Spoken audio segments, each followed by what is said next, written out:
Now, I think Alzheimer's, I mean, of course it can be difficult, caring for people and all that. But Alzheimer's is also something that's very, very interesting in this, certainly in terms of spirituality, in the sense that Alzheimer's, as you well know, it takes away the exterior, right?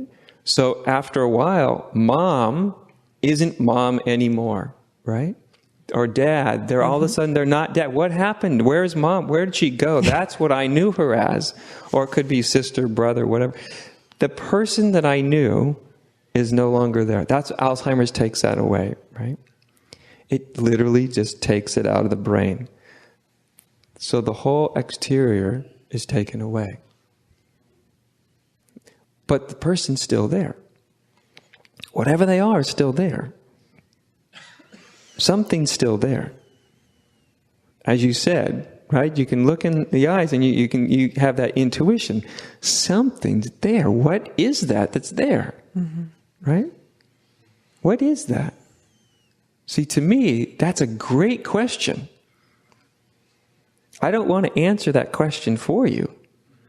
That's your question.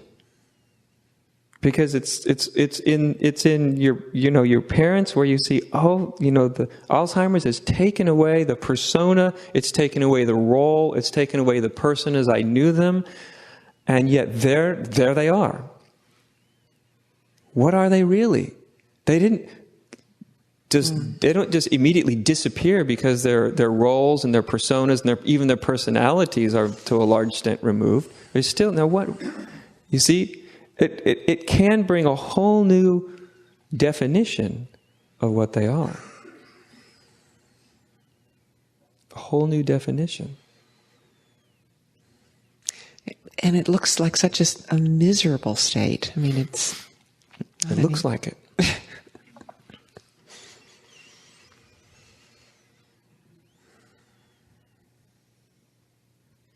I would use it, utilize it. You ever hear the story I told about the girl who emailed me about her mother having Alzheimer's? No. I'll say it quickly because most people probably have, but this was years ago when I actually answered email. And this girl that I didn't know, never came to see me, just bumped into my website, wrote me this letter, and had described the pain she was in because she was taking care of her mother in an advanced state of Alzheimer's. And she was distraught because everything she ever knew her mother to be was gone. And as people have gone through that know, it can be very, very difficult for people to let go of that because they don't recognize them anymore and they're not recognized either. And so I just wrote back and I said, well, why don't you just, first of all, as painful as it is, as difficult as it may be, just accept that your mother, as you've known her, she's gone. Alzheimer's has taken your mother as you've known her.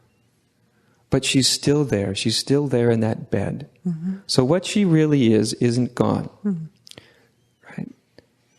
What you thought she was is gone. What she really is might still be there. So I said, why don't you go sit by that bed with that question? There she is. Now what is she? Because see, we can be so caught up in what's lost that we don't go, yes, but what is this person? Mm-hmm. What is she really? And I said, so just sit there in quiet and just kind of hold the question nice and easy and light. Don't think about it, but just hold it.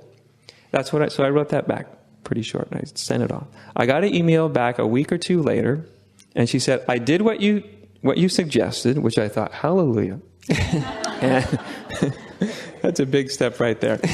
And she says, I sat next to my mother and she was laying in the bed and I thought, okay, yes, mother has been taken away. Everything that I knew of her has been taken away. It's gone. But she's still here. So clearly whatever she was, or then what she really was has to still be here.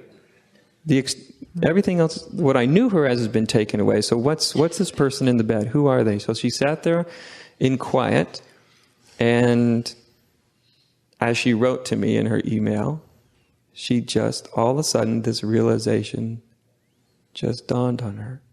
And she realized, she didn't conclude, she realized that I suddenly realized and knew my mother. She says it was something like this, like a presence. It didn't have a role, it didn't have a particular identity, it wasn't mother or this or that. She said it was this amazing, still, quiet presence. And I knew with everything in me that that's what she was. And she says, and that felt so good. And then she took another step, which I hadn't suggested. And she said, well, if that's what Mom really is, I wonder what I really am. So she sat there and did the same thing with herself. You can only imagine what she probably realized. Holy smokes, I'm not the person I thought. I thought I was her daughter and she was my mother. She's not really my mother. Fortunate she played that role. She had that expression. It was beautiful. It was wonderful. And I was sad to see it go. And I played the role of daughter, and that was nice. And that was natural. And yet, I see that ultimately, at the core of her being, she's no more mother than I am daughter. What we really are is this same presence of being.